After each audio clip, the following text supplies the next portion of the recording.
sama Bapak siapa? Nama saya Pak Bana ya. Pak Bana. Ya. Ada nomor WA-nya ntar ada nggak? Nggak ada.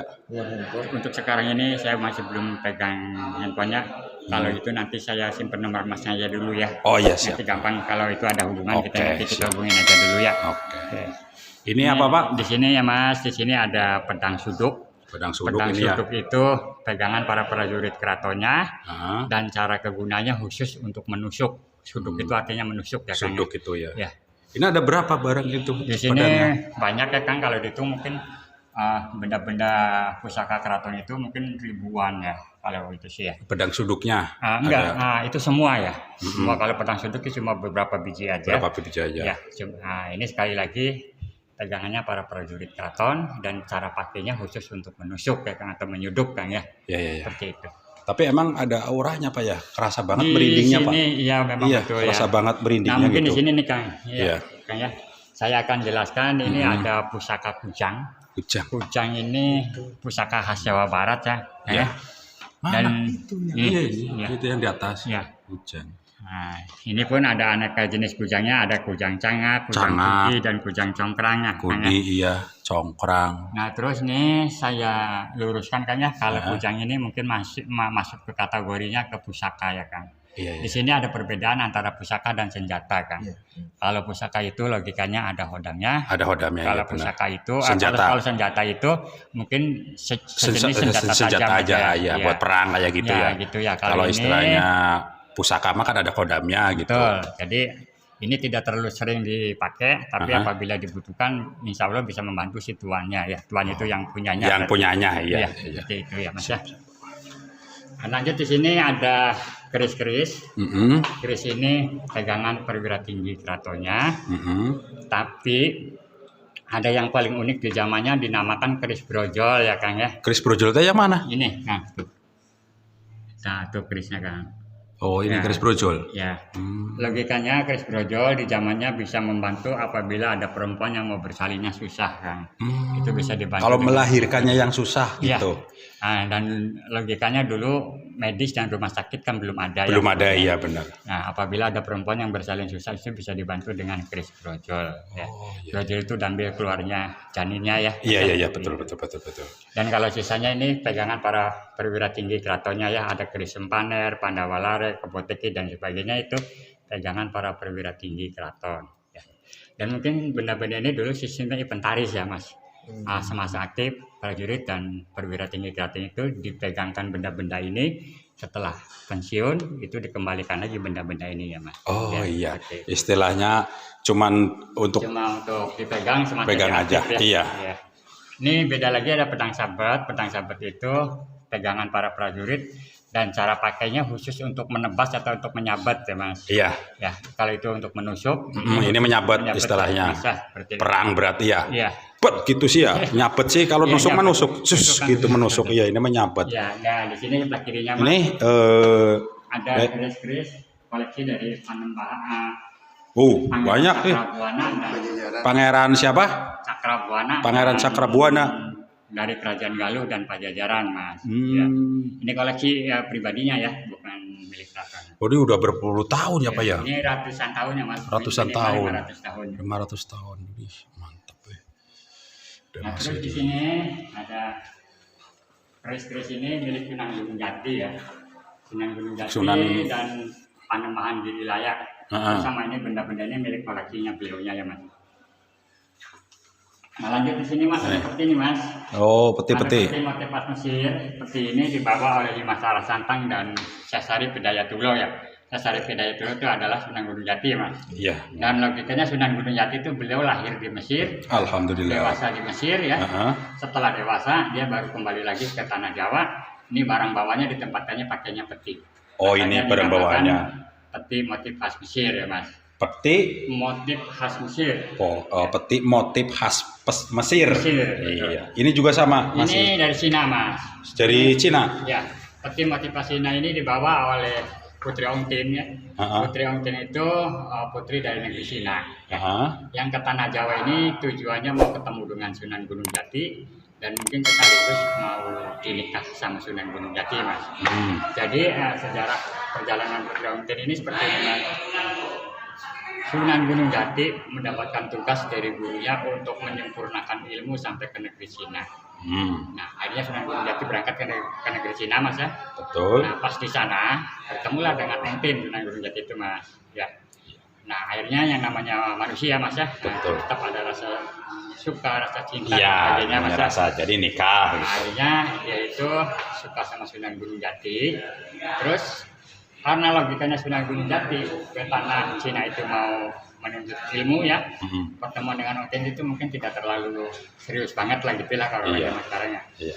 Nah, akhirnya Sunan Gunung Jati setelah selesai menuntaskan pelajaran ilmu di negeri Cina, dia kembali dulu ke tanah Jawa ke sini, Mas. Ya, setelah Sunan Gunung Jati sudah ada di tanah Jawa, akhirnya Putra Entin itu menyusul ke sini.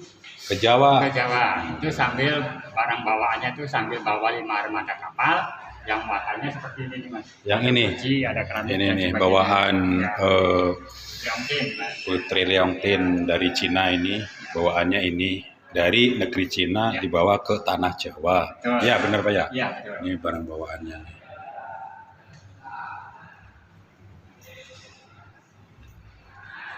Kunci. Nah, di sini ada kereta. Ini lebih ke apa ini, Pak? Ini ada pedang pelantikan, ini untuk simbolis apabila lagi ada pelantikan perwira tinggi ya. Oh, ini. Ya, dipakainya simbolisnya. Kalau ini yang di bawah Kalau ini? itu ada meriam triple loop dari Portugis, Mas. Ya. Terus satu lagi ada senapan laras panjang, satu dari Mesir dan satu dari Portugis. Kalau dari Mesir belah mana, Pak? Ini, Mas. Oh, dari Mesir. Ini dari Mesir. Ya. Dari Mesir ini. Nah, ini dari Portugis. Portugis. Ini dari Portugis ini. Lanjut di sini ada kereta Singa Barong. Kereta Kereta. Singa Barong itu artinya Singa Barong itu Singarani bareng-bareng atau yang memberi nama kereta ini bersamaan ya, Mas. Iya. Nah, kereta ini dibangun tahun 1549 Masehi oleh cucu Sunan Gunung Jati yang bernama Pangeran Angkawijaya atau Panembahan Losari, Mas. Ya. Kereta ini digunakan setiap 1 Muharram. Di pihak kereta itu mengadakan acara kirab. Kereta ini ditaikin sama raja dan ditarik dengan 4 kerbau bule. Ya, kalau kereta yang asli Kerbau ini, bule. Mas. Ya, kerbau bule itu kerbau putih, Mas. Iya, iya. Nah, acara 1 Muharram itu masih dilaksanakan, tapi yang dipakainya bukan kereta ini. Nanti di belakang ada replika dari kereta Singa Barong ya, Mas. Nah, terus kalau yang sekarang ini kereta replika Singa Barong itu ditariknya pakai kerbau biasa, Mas, bukan pakai kerbau bule lagi ya. Karena memang di Cirebon itu kesulitan untuk mencari Kerbau bule, Mas, iya. ya. Emang rada susah ini sekarang udah ini. Ya. Jadi di sini pun di kereta Singa Barong ini ada 3 simbol, tuh Mas, ada belalai, ada barong dan ada sayap. Itu menandakan bahwa persahabatan antar negara ya, Mas. Iya. Dulu itu Cirebon itu termasuknya masih golongan negara ya, Mas. Nah, kita jelaskan rinciannya seperti ini ya. Ada belalai ya, Mas. Itu menandakan bahwa Cirebon itu bersahabat dengan negara India yang agama Hindu Buddha ya. Iya, iya. Terus ada barong itu menandakan bahwa Cirebon bersahabat dengan negeri Cina, Mas. Iya, iya barong ya itu. Terus ada sayap itu menandakan bahwa Cirebon bersahabat dengan negara Arab yang beragama Muslim ya, kita sesama Muslim, Mas ya. Seperti itu. Jadi sekali lagi ya, Mas, ada kereta Singa Barong ini. Kalau setiap tanggal 1 Suro itu ditaikin sama raja dan ditarik dengan 4 kerbau putih. Waktu zaman dulunya. Ya, zaman dulunya, Mas ya. Dan kereta ini dibikin tahun 1549 Masehi, Mas. Ya. Oleh cucu Sunan Gunung Jati yang bernama Pangeran Angkawijaya atau Panembahan Losari, Mas. Ya. Ya, siap-siap. Yuk, kita lanjut. Lanjut ke ini mana? Ini kita kesini dulu ya, Mas. Ada Ya. tombak bermata 2 itu pegangan Ini pasukan khusus Kratonya dinamakan Ini. pasukan Suranenggala ya, Mas. pasukan. Suranenggala. Oh, tombak bermata 2. Ya. Suranggala. Sama ya, Mas, ini di lemari ini juga. Iya, sama ini. Ini ada batu gilang. Batu gilang ini Oh, ini batu gilang. dulu dipakai untuk alat sholat ya, dan sekaligus menunjukkan arah kiblat, Mas. Ini. Oh, iya Kiblatnya ke sana benar ya, benar Mas, benar. daerah Cirebon ya. Betul ya. Ya. Nah, terus Batu logikanya batu ini, Mas, dulu apabila ada orang yang mau ketemu dengan Sunan Gunung Jati yang belum punya waktu sholat, Iya. tempatnya di sini di batu gilang ini, Mas ya. Makanya batu gilang ini dipakai untuk alat sholat dan sekaligus menandakan arah kiblat. Ya. Ini tombak-tombaknya. Ini apa Ini ini? tombak-tombak ini mungkin itu bahannya dari kayu ya, Mas. Ya, mungkin kalau hiasan sih enggak ya. Tapi ya ini juga buat Nah, mungkin bisa untuk digunakan senjata ya Mas. Iya, Kalau terlalu hiasan ya enggak ya. betul betul. Lanjut di sini ada benda-benda koleksi dari Sultan Sepuh yang keempat, dinamakan Sultan Sepuh Amir Sena ya Mas. Nah ini benda koleksinya Mas ya. Iya. Itu kan masih basah ya, ada bekas minyak ya. Itu baru selesai waktu Oh iya iya, kemarin, Mas. kirab ya. Ya, enggak dijamas Mas. Oh iya, jamas. Jadi setiap bulan Muharram itu benda-benda ini dijamas atau dibersihkan Mas. Dibersihkan ya, iya. Lanjut di sini semuanya ada 4 set gamelan yang Mas. Gamelan, Yang iya. pertama dinamakan gamelan kodok ngorek. Kodok ngorek teh yang mana Pak? Ini. Oh yang ini kodok Ya. ngorek. Gamelan kodok ngorek ngorek. itu biasa dimainkan apabila di daerah Cirebon musim kemarau panjang, Mas. Oh supaya hujan gitu. Ya, jadi apabila gamelan ini dimainkan dengan otomatis akan memanggil hujan atau mendatangkan hujan. Atau hujan-hujan ya. Dinamakan gamelan kodok ngorek. Kodok ngorek, Kalau ya. gamelannya peninggalan dari Sunan Kalijaga. Oh. Karena Sunan Kalijaga dengan Sunan Gunung Jati itu sahabat banget, Mas.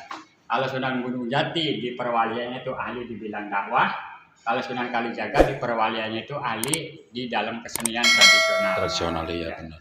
Makanya hampir semua kesenian tradisional yang sifatnya dari Jawa itu pasti penciptanya Sunan Kalijaga, Mas. Ini juga termasuk gamelan kodok ngorek pun itu adalah peninggalan atau milik Sunan Kalijaga awalnya. Mas. Kalau itu lebih tepatnya apa Pak? Ini pohon radu Mas, tapi pohon ini belum begitu lama ya Mas. Oh. Jadi ini Bapak tahu waktu nanamnya, Uh-huh. Bapak masih remaja, ini kurang lebih 30 tahun. Nah, sekarang usia Bapak kan 62 ya. 62. Ya, Ini nah, pohon radu di tengah-tengah apa ya? Di Iya. tengah-tengah museum gitu Ya, ya. jadi logikanya mungkin pohon ini tidak mengganggu area gedung museum, jadi dibiarkan tumbuh begitu Mas ya. Iya iya iya. Tapi nggak ada istilahnya sejarah-sejarahnya. Nggak ada. Oh, nggak ada, Mas. kirain. Ini kalau hitungan 30 tahun dari pihak keraton termasuknya baru ya Mas. Iya iya Nah, baru. kalau yang lama itu yang ratusan tahun Mas. Hmm. Lanjut di sini ada gamelan gong sekaten. Oh, gamelan gong itu, sekaten ini. Ya, biasanya dimainkan setiap hari Lebaran Idul Fitri dan Idul Adha ya Mas. Iya. Identiknya gamelan ini untuk penyambutan apabila raja habis turun sholat id Mas. Ya, jadi raja sendiri sholat idnya di Masjid Agung di luar Mas ya. Iya. Sambil dia pulang ke rumahnya itu singgah dulu ke kompleks Siti Inggil. Nah di Siti Inggil tuh dia sambil mungkin silaturahmi dengan para famili dan para masyarakatnya ya, sambil disambut dengan irama gong sekaten. Gong sekaten. Jadi identiknya gamelan ini biasa dimainkan 1 tahun 2 kali ya, setiap hari Lebaran Idul Fitri dan Idul Adha aja Mas. Oh iya iya. Hari besar ya. Iya. Ada besar aja. Dan itu loncengnya ya Mas, lonceng itu yang tadi Oh, dipasang ini. di sana ya di Gapura Lonceng. Ini loncengnya ya. Ya, itu loncengnya. Itu konon aslinya dari. Kalau itu pas jam ya lonceng itu? Iya, pas jam, Mas. Pas jam. Ya. Kalau jam 10 ya bunyinya sampai 10 kali Ya, gitu. gitu. Oh iya iya. Ya. Dan mungkin dulu masyarakat sekitar Keraton pun masih belum punya jam tembok di rumahnya Kang. Jadi waktu Iya, benar ya. Bapak kecil Ini juga, gamelan apa ini? gamelan Megamendung itu untuk penyambutan tamu-tamu pribadi raja ya Kang. Iya, Ya. kalau ada yang tamu datang gitu. Nah kalau ini beda lagi dimainkannya di istananya kalau ini Kang. Mainnya di istananya. Ya kalau yang itu dimainkannya di Siti Inggil ya, kali ini di istana. Nah, ini kalau kursi-kursi Ini kursi model Eropa, ini modelnya Eropaan tapi para tukangnya tuh orang lokal atau pribumi ya Kang. orang ya Jawa lah. Iya orang Jawa, cuma ini modelnya aja Eropaan. Ya, Kang. Ini mejanya nih. Ya. Ini buat apa ini Pak yang bener-bener ini? Ini tuh mungkin bekas ini ya Kang, bekas apa ya, semacam ada dudukan kaki atau apa Kak itu Mas ya. Oh Ini iya. saya iya. rasa ini sambungan kaki sini Mas. Jadi ini nanti dimasukin ke sini ke bawah ya. Oh iya iya. iya. Nah lanjut di sini ada beberapa aneka senjata perang ya Mas. Ini senjata apa Ya, ini Pak? Itu ada jenis mata tombak. Mata tombak. Ya kita dari sana dulu yang bermata 1 eka sula, bermata Ada. 2 dwi sula, bermata 3 trisula, bermata 4 catur sula. Catur sula. Iya, itu diambil dari bahasa Sanskerta Mas ya. Heeh. Eka, dwi, tri dan catur Mas. Heeh. Ya. Jadi semuanya ini istilahnya trisula. yang 3 trisula ya Mas, Heeh. yang 2 itu dwi sula. Dwi sula. Terus itu ada bermata 4 catur sula. Mas. Catur sula. Ya. Oh. Kalau yang ini? Ini bayonet Mas. Bayonet itu biasa dipasang di ujung senapannya Mas. Oh iya iya Jadi benar. Ya. apabila tentara atau prajurit berperang kehabisan peluru, ini masih bisa digunakan untuk menusuk dan sebagainya. Udah lama ya puluhan Ya. tahun ya. Ini usianya bahkan sudah ratusan tahun ya Mas. Ini eranya Sultan Matanggaji Mas. Kalau Sultan Matanghaji itu jabatannya Sultan Sepuh yang kelima. Kalau raja yang sekarang itu jabatannya Sultan Sepuh yang ke-15, Mas. Yang kelima Pangeran Matanghaji, Ya. tahun era pembuatan Cirebon akhir. Di sini ada empat set meriam. Empat meriam. Ini semuanya hadiah ya Mas. Yang paling ujung itu ada meriam berkepala naga dari bangsa Mongol. Yang ini Ya, yang paling ujung. bangsa Mongol berarti bahasa Cina ya? Ya. Iya benar, bangsa Mongol itu bahasa Cina. Terus ada yang dari India, dari Portugis dan dari Cina ya.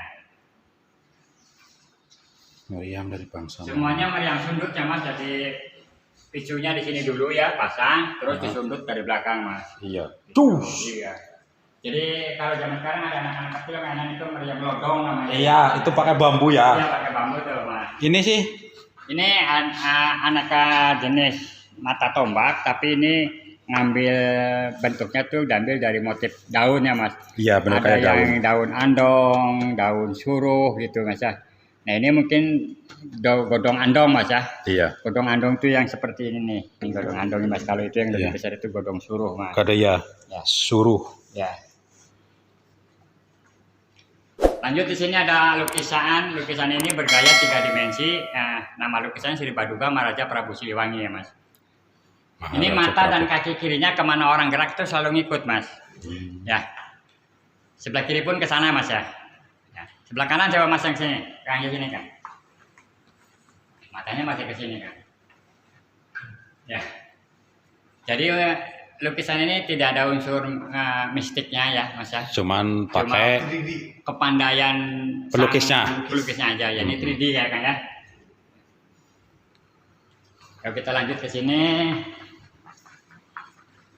di luar ini ada mungkin ini awalnya museum juga ya, ada Ini? Siraradenok ya. Tapi ini eranya Kesultanan Pakungwati. Pakungwati. Ya.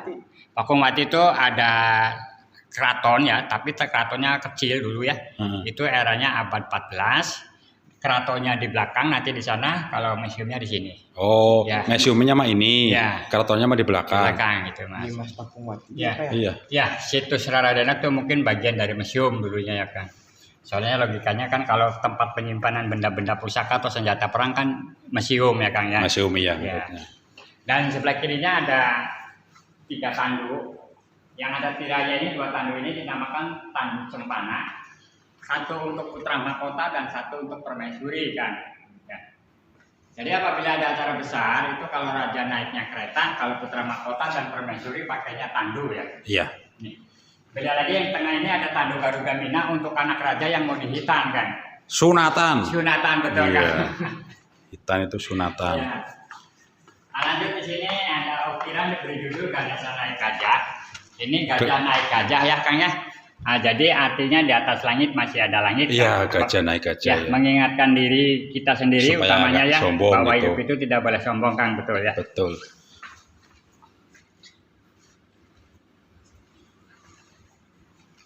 Ada replika kereta Singa Barong ya kan. Ini Kereta Singapura. ini dibangun tahun 1996 dan apabila ada acara besar kereta ini yang sekarang dipakai kan.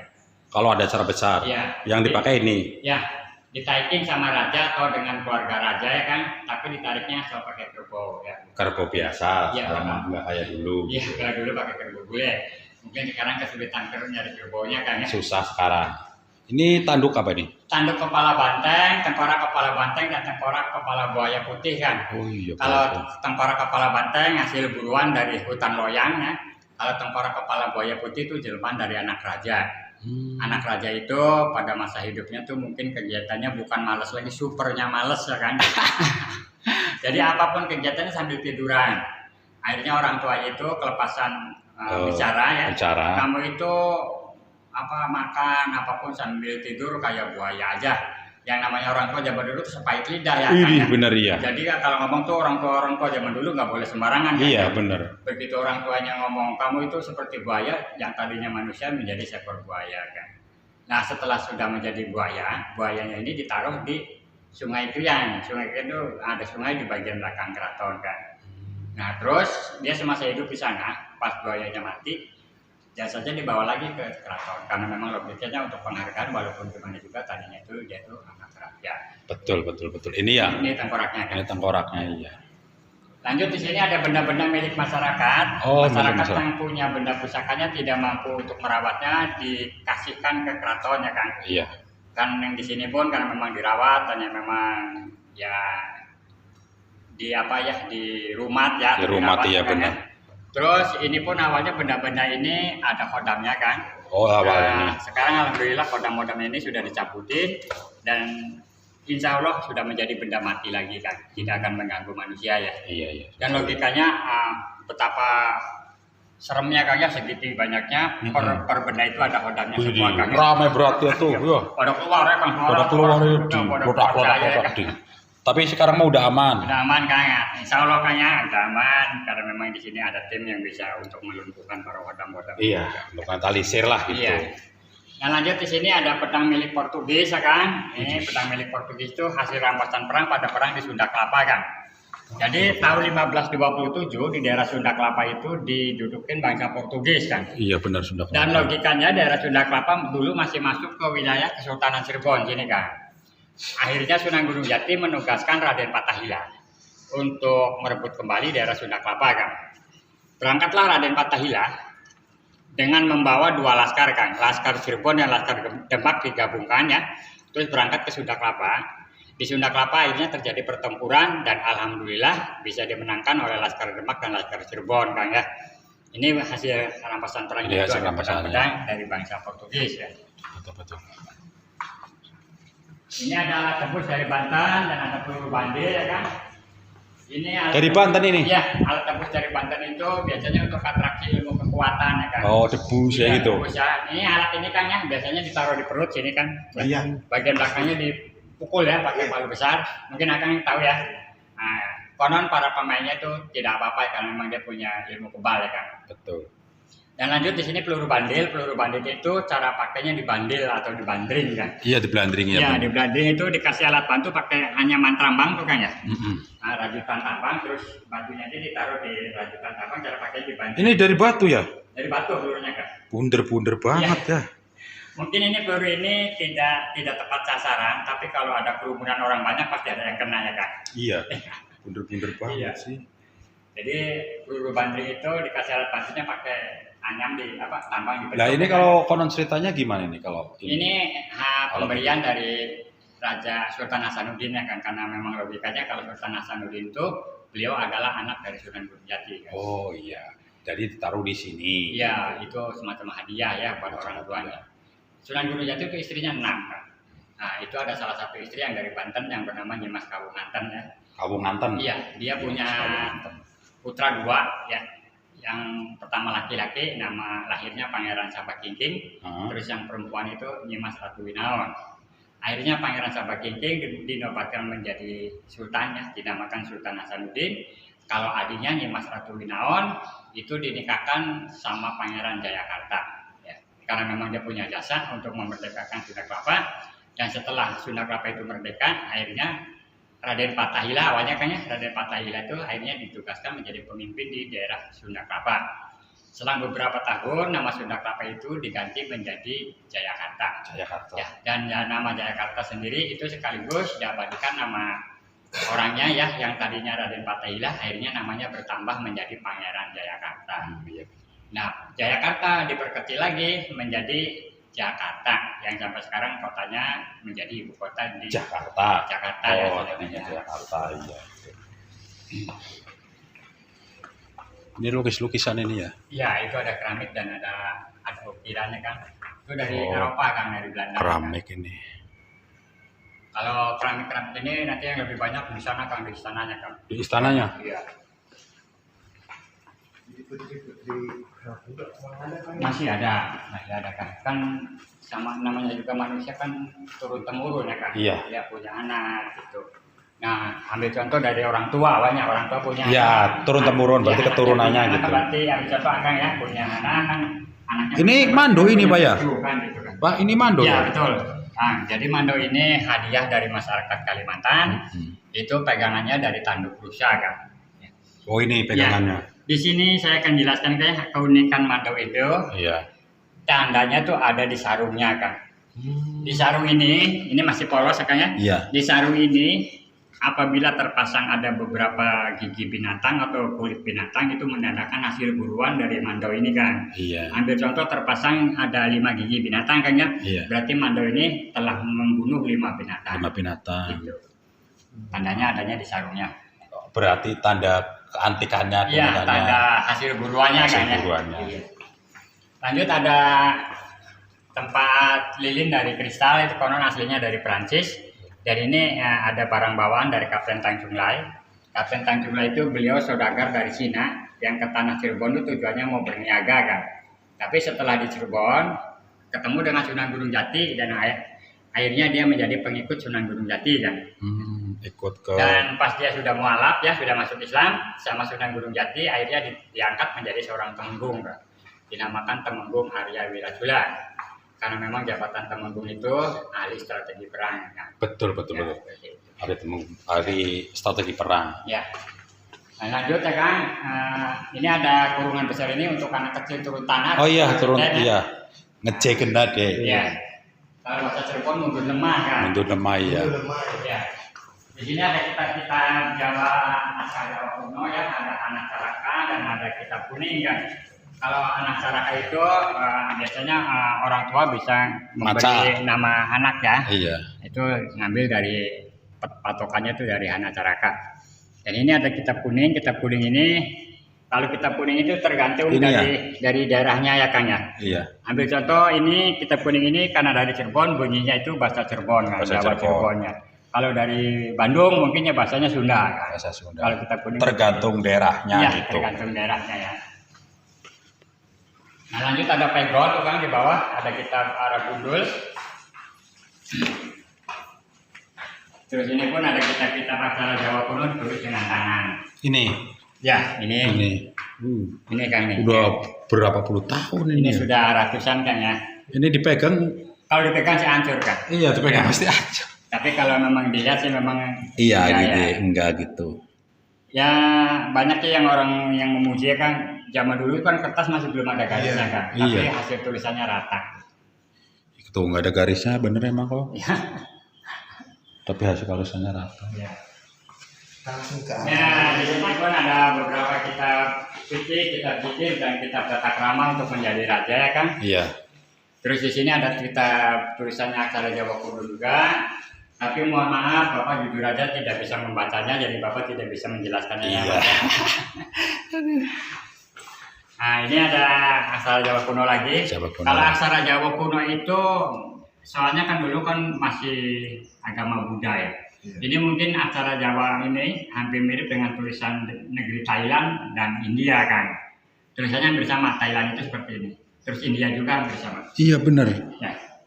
Karena India sama Thailand kan Hindu Buddha ya kan. Betul. Jadi ini aksara Jawa kuno itu memang peninggalan dari agama Hindu Buddha kan.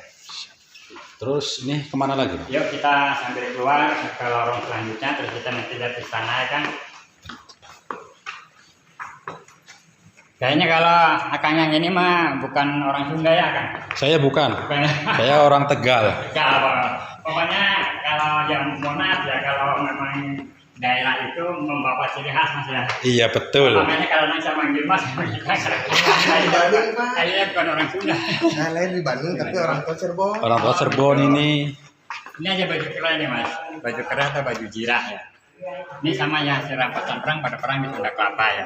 Berarti bangsa Cina ya? Portugis Mas. Oh Portugis. Ya. Ini Portugis ya. Sama itu ada perang juga dari Portugis. Oh kalau kamu tinggal di Cirebon ya Kang ini? Di Bandung. Oh di Bandung, tapi lah orang tua orang Cirebon. Di Bandung, Iya. orang tua sama Cirebon. Dari Cirebon. Iya. Nah. Orang Cirebon. Iya.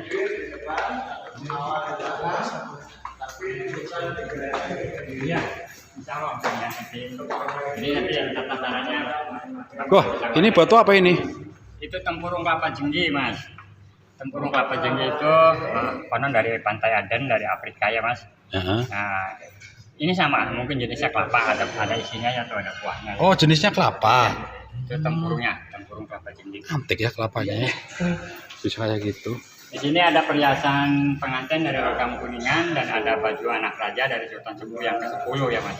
Ini. Ya, dari tahun 1880. Sultan Sepuh.